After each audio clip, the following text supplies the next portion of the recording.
Assalamualaikum warahmatullahi wabarakatuh. Selamat pagi, sedulur Rumah Sakit Dadi Keluarga Purwokerto. Hari ini kita berjumpa di acara yang baru pertama kali kita rilis di sini. Ada Ngopi Deka, ngobrol pintar bareng dokter Rumah Sakit Dadi Keluarga Purwokerto.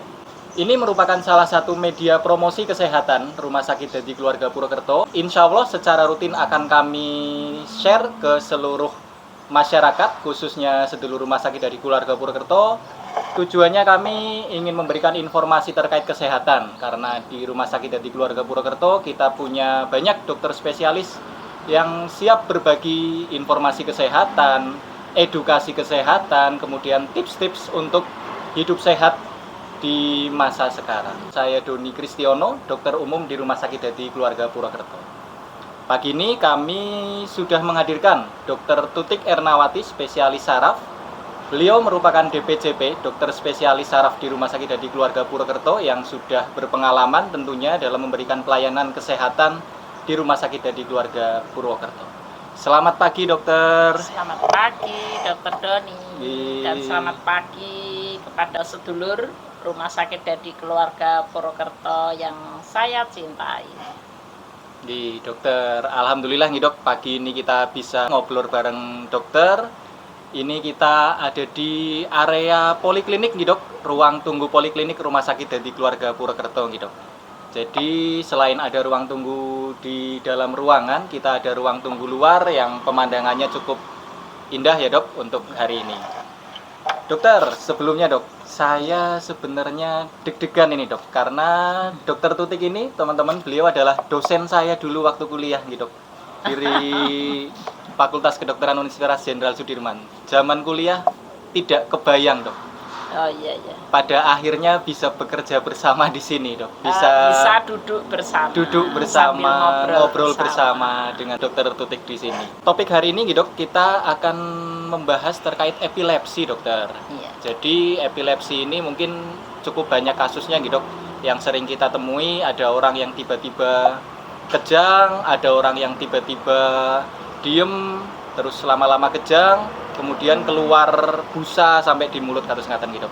Kalau orang awam mungkin melihat epilepsi itu disebutnya ayan gitu dok.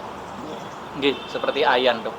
Yang pertama mungkin dok bisa diinformasikan kepada kami dokter, seperti apa sih epilepsi itu, kemudian yang paling khas muncul seperti apa, yang bisa kita sebut sebagai epilepsi itu seperti apa? Ya, terima kasih dokter Doni atas pertanyaannya ya.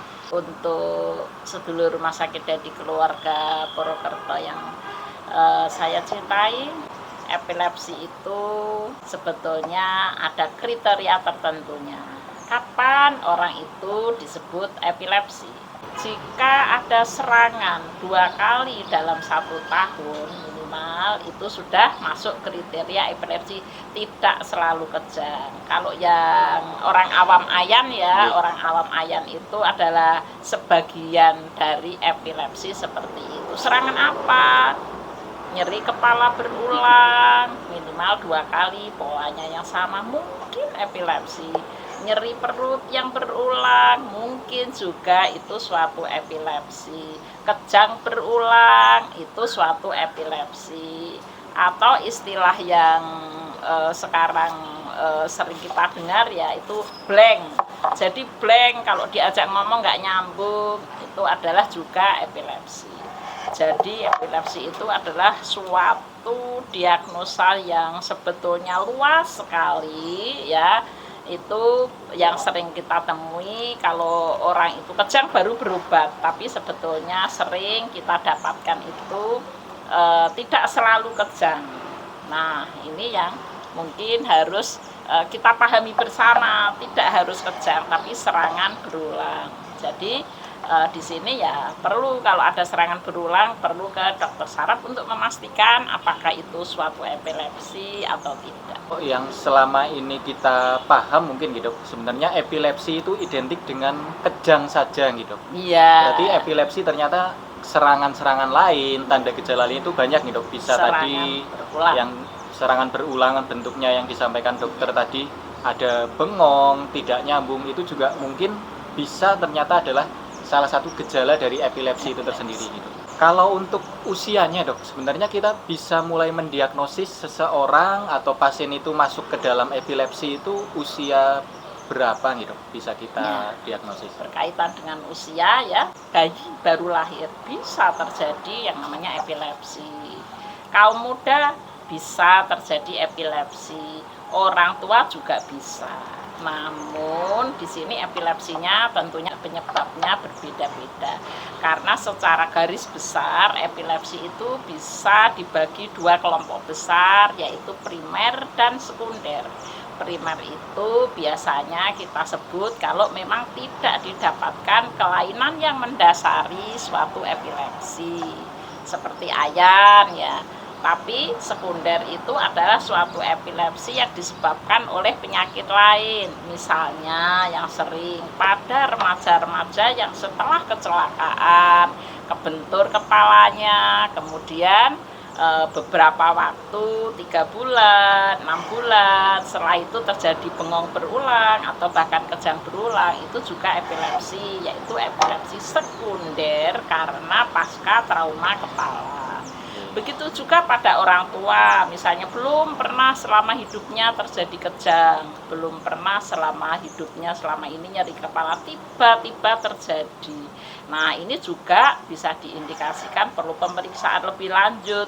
Karena suatu tumor di kepala misalnya, atau suatu stroke yang menyebabkan sel-sel di otaknya itu mengalami iskemik atau kekurangan aliran darah, bisa juga memunculkan itu suatu epilepsi. Dari usia bayi sampai orang usia lanjut pun orang sakit usia gitu, lanjut karena pun memang bisa dimungkinkan terkena epilepsi. karena memang tadi nih Dok, jenisnya ada dua nih Dok, antara primer dan sekunder yang memungkinkan muncul setelah usia dewasa, paling sering yang sekunder nih berarti gitu. Karena ada faktor riwayat trauma, ada faktor gangguan di kepala, perdarahan, atau mungkin sakit gitu.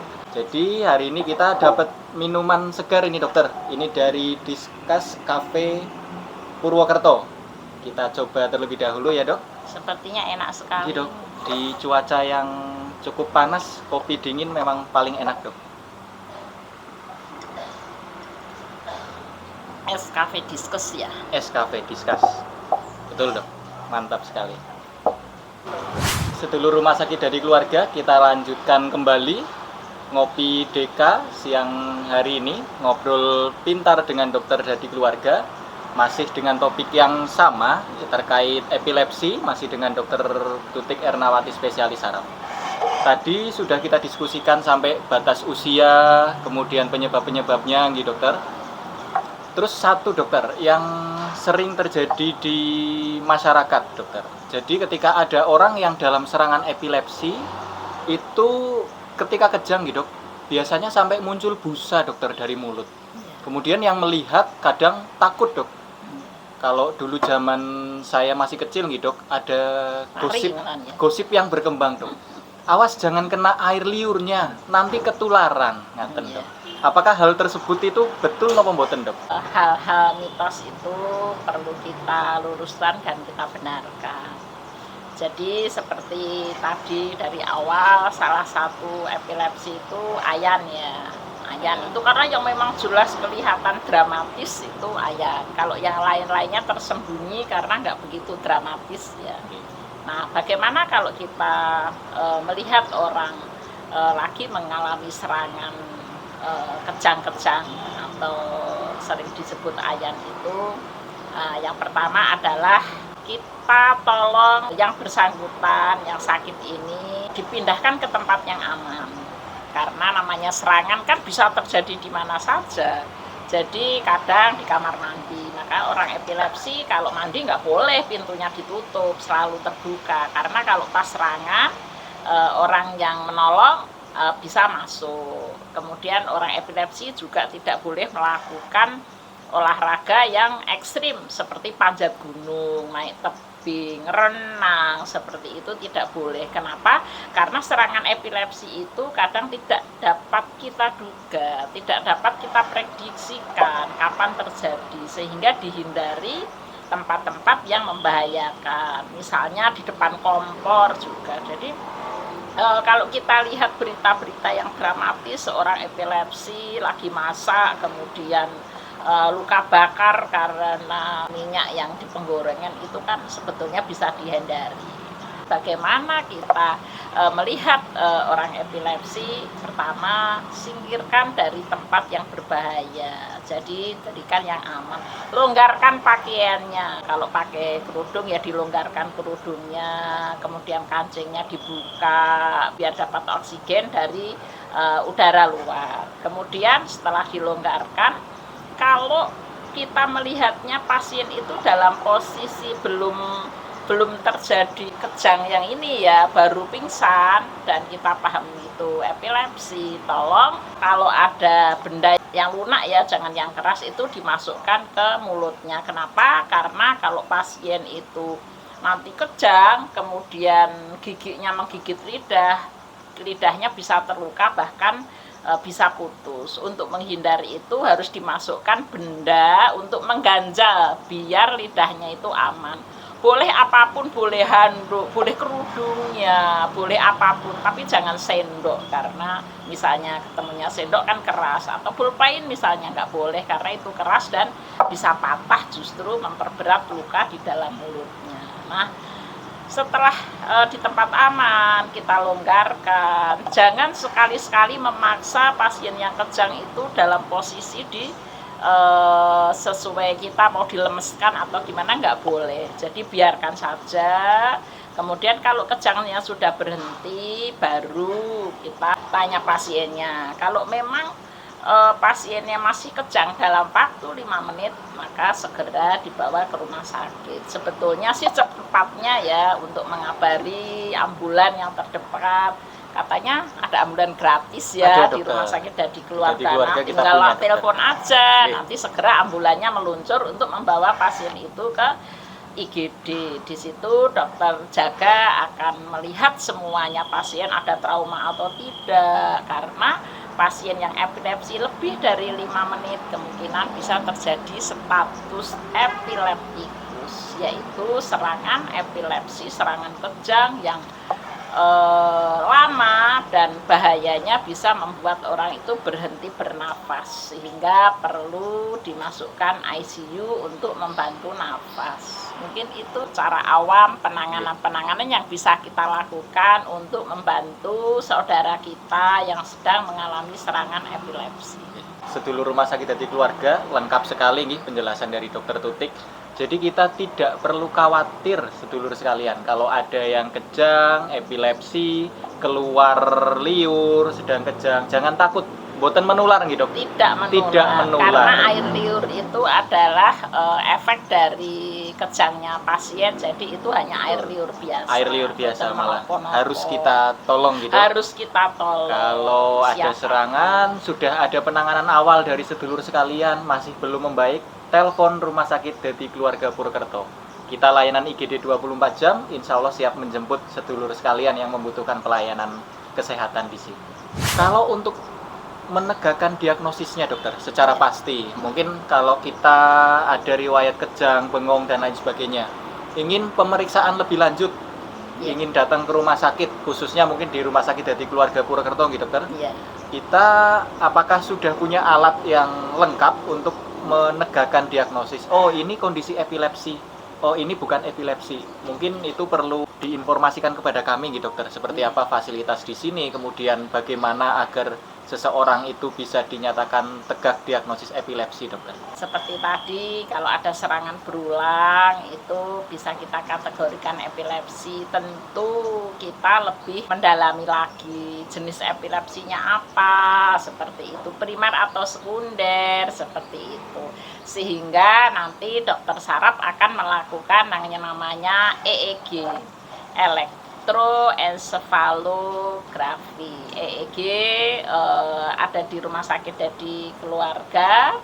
Kemudian itu tidak sakit, jangan takut, hanya dipasangi kabel-kabel seperti ini untuk menyadap gelombang otak, sehingga kalau gelombang otaknya itu nanti tersadap berupa grafik, dokternya akan melihat apakah ada gelombang epileptik atau tidak. Karena jenisnya seperti apa, abnormalnya berapa, abnormal 1, 2, 3, 4, karena nanti kita akan menyesuaikan obatnya itu dengan jenis epilepsinya, dan abnormal itu akan menentukan kemungkinan sembuhnya berapa lama, seperti itu.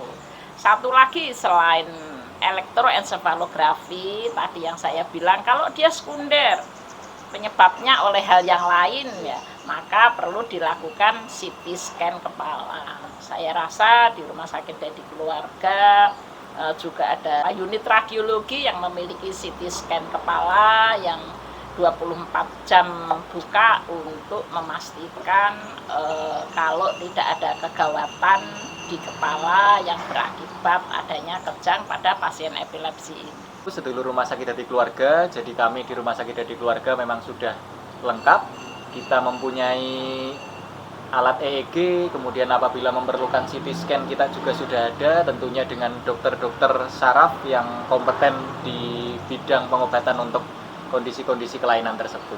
Ketika sudah dilakukan terdiagnosis gitu, kita akan bertanya, ini sakit epilepsi bisa sembuh atau tidak gitu. Kemudian kalau harus berobat, seperti apa pengobatannya? Apakah hanya pengobatan untuk memutus serangan, atau mungkin ada terapi-terapi lain yang mungkin diperlukan diminum rutin, atau mungkin zaman sekarang banyak iklan-iklan terutama gitu di internet, menggunakan herbal tertentu atau menggunakan pengobatan-pengobatan tertentu.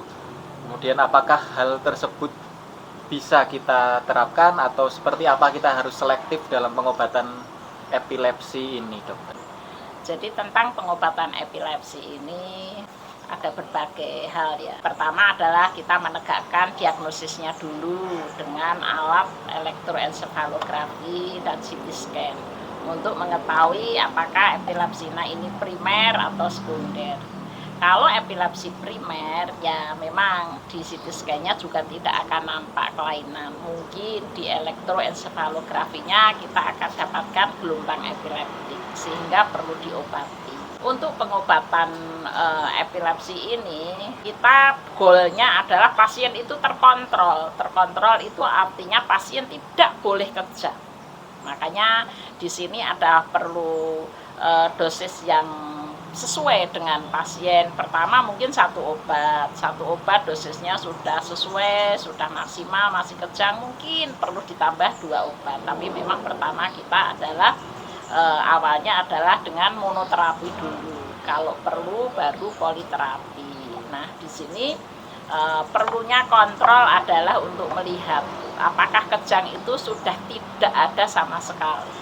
Karena boleh pasien itu dilepas obatnya pelan-pelan, itu kalau sudah 2 tahun bebas kejang. Selama masih ada kejang sebelum 2 tahun, maka tidak boleh obatnya itu diganti atau diturunkan.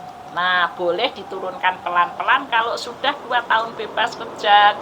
Dan biasanya biar kita mantap dokternya ya, jangan terjadi lagi, adalah dilakukan elektroensefalografi atau rekam otak. Kalau rekamnya otak gelombangnya sudah bagus, sudah nggak 2 tahun sudah nggak kejang, tentu pelan-pelan obatnya kita turunkan. Jadi epilepsi itu bisa disembuhkan, jangan khawatir. Tapi yang perlu adalah sedini mungkin kita harus memastikan sehingga obat yang kita berikan juga tepat dan sesuai dosis dan dengan mengevaluasi ada efek sampingnya atau tidak. Kalau tentang herbal saya tidak bisa komentar ya, karena apa yang diberikan oleh dokter itu harus berdasarkan EBM, evidence based medicine. Jadi semua obat yang diberikan itu sudah melalui penelitian yang panjang tanpa efek samping, dosis yang tepat sekian itu sudah ada. Jadi sebaiknya kita bertanya ke ahli. Kalau memang kita epilepsi ya ke dokter ahli saraf. Nah, seperti itu ya, sedulur Rumah Sakit Dadi Keluarga. Jadi memang bersabar gitu untuk pengobatan epilepsi tersebut, karena proses penyembuhannya insya Allah bisa disembuhkan, bisa dikontrol, tapi cukup lama, minimal 2 tahun bebas kejang. Nanti bisa mulai diturunkan dosisnya sampai bisa beraktivitas kembali. Tapi memang setelah sehat pun tetap harus dipantau gitu dokter. Ya. Seperti yang tadi dikatakan dokter, aktivitas-aktivitas berat, olahraga ekstrim mungkin tetap harus Ya. diperhatikan gitu setelah sehat total, walaupun secara rasa sudah sembuh terus semuanya dilakukan. Itu juga jadi tetap ada harus rekomendasi hati-hati, gitu. dokter kapan boleh, kapan mulai, dan kapan belum boleh dilakukan dengan melihat klinis dan melihat gambaran otaknya seperti apa. Selanjutnya gitu kita akan perlihatkan sekilas untuk sedulur-sedulur rumah sakit dari keluarga alat EEG itu tadi seperti apa. Mungkin sedulur-sedulur penasaran, direkam listriknya kok sepertinya terdengar serem gitu, mengerikan. Padahal alatnya alat yang aman, kemudian proses pelaksanaannya juga cepat, terus kemudian juga tidak memberikan rasa nyeri ataupun apapun gitu. Dan tanpa efek samping. Dari A sampai Z-nya tadi sudah kita diskusikan di Dokter Tutik terkait epilepsi, seperti apa epilepsi. Mungkin terakhir ada yang ingin disampaikan Dokter Tutik. Secara umum kesimpulan dari diskusi kita, dokter, mulai dari penanganan epilepsi dan lain sebagainya. Saya hanya memberikan suatu ilustrasi di mana memang hal ini pernah saya alami, itu kasus yang cukup unik. Saya mendapatkan pasien rujukan dari seorang psikologi di mana ibu dari si anak, jadi punya putra yang masih sekolah di kelas 3 SD waktu itu. Anaknya itu biasanya pinter, tapi kok tiba-tiba kok jadi istilahnya bodoh gitu ya, walaupun dalam arti saya sih sebetulnya nggak bodoh.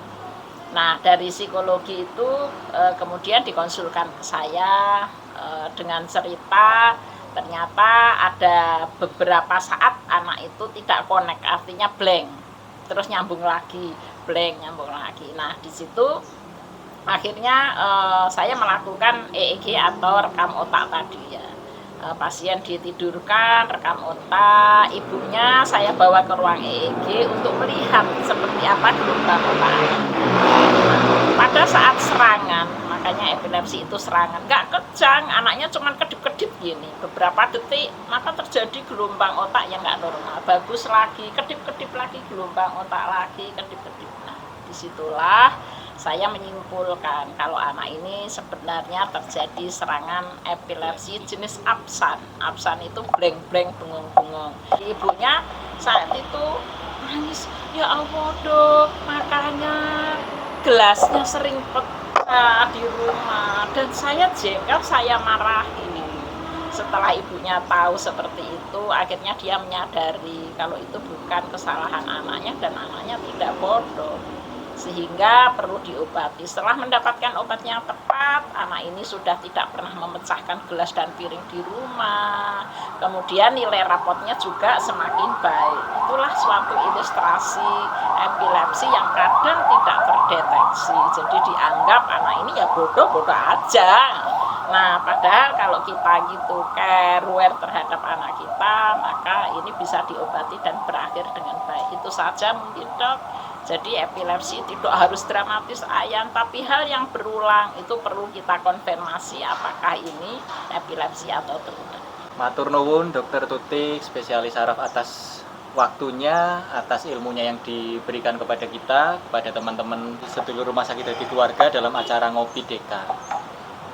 Terakhir dari saya, sedulur-sedulur rumah sakit dari keluarga Purwokerto, tetap jaga kesehatan, melakukan pemeriksaan kesehatan di rumah sakit dari keluarga Purwokerto, khususnya untuk kasus epilepsi, karena tadi seperti yang disampaikan oleh Dokter Tutik Ernawati, spesialis saraf, banyak jenisnya, tidak harus kejang dramatis, tidak harus serangan-serangan yang sampai guling-guling mungkin di lantai gitu.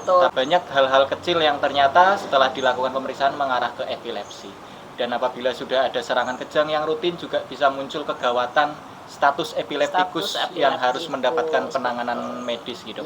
Kami di Rumah Sakit Hati Keluarga Purwokerto siap untuk memberikan pelayanan kesehatan yang paripurna kepada seluruh sedulur Rumah Sakit Hati Keluarga Purwokerto. Nanti bisa hubungi nomor IGD Rumah Sakit Hati Keluarga untuk mendapatkan pelayanan ambulan, kemudian nomor informasi untuk pelayanan jadwal poliklinik, dan pelayanan di Rumah Sakit Hati Keluarga Purwokerto bisa menggunakan penjamin umum, asuransi lain, ataupun BPJS Kesehatan. Demikian acara Ngopi Deka Ngobrol Pintar dengan Dokter Hati Keluarga hari ini. Terima kasih sudah menyaksikan media informasi kesehatan Rumah Sakit Dadi Keluarga Purwokerto. Sehat selalu, we serve like family. Assalamualaikum warahmatullahi wabarakatuh. Waalaikumsalam.